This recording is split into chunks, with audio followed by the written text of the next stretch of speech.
अगर आप दिल्ली में घर खरीदने की सोच रहे हैं तो ये खबर आपके लिए बेहद जरूरी है।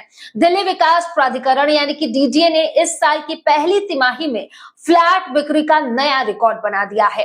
अप्रैल से जून 2026 के बीच डीडीए ने 1284 फ्लैट बेचे, जिससे 1020 करोड़ रुपए का राजस्व हासिल किया और पिछले साल इसी अवधि में आंकड़ा 462 करोड़ रुपए था, यानी कि सिर्फ एक साल में 120% की बढ़ोतरी दर्ज की गई। अब सवाल यह है कि आखिर डीडीए के फ्लैटों की मांग अचानक क्यों बढ़ गई है।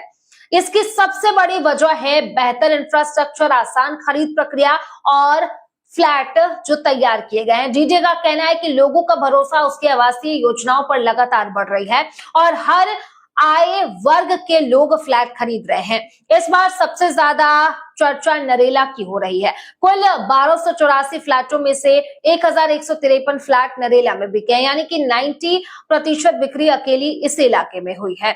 अब इसकी वजह है यहाँ तेजी से बढ़ता हुआ कनेक्टिविटी, UR2 रोड और प्रस्तावित रिठाला नरेला कुंडली मेट्रो कॉरिडोर जैसे बड़े प्रोजेक्ट इस इलाके को और बेहतर बना रहे हैं। इसीलिए लोग इसे भविष्य के लिए अच्छे निवेश के तौर पर देख रहे हैं।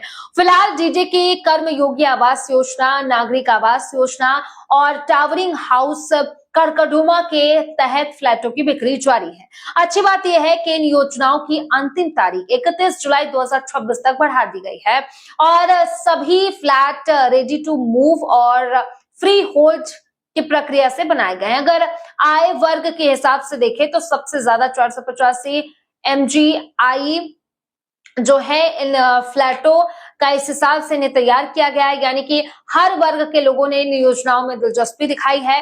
और डीडीए का कहना है कि पहले आओ पहले पाओ की व्यवस्था है, आसान होम लोन है, डिजिटल हेल्प डेस्क है, व्हाट्सएप चैटबॉट है और सैंपल फ्लैट जो है वो भी आसानी से उपलब्ध है। और यही वजह है कि पिछले वित्त वर्ष में 11,764 फ्लैट बेचने का रिकॉर्ड बनाने के बाद अब इस साल की शुरुआत भी शानदार हो रही है। अगर आप भी दिल्ली में अपना घर खरीदना चाहते हैं, योजना बना रहे हैं, तो 31 जुलाई से पहले डीडीए की इन योजनाओं की जानकारी जरूर देख लें और हो सकता है कि आपके सपनों का घर का इंतजार जो है वो जल्द ही खत्म हो जाए।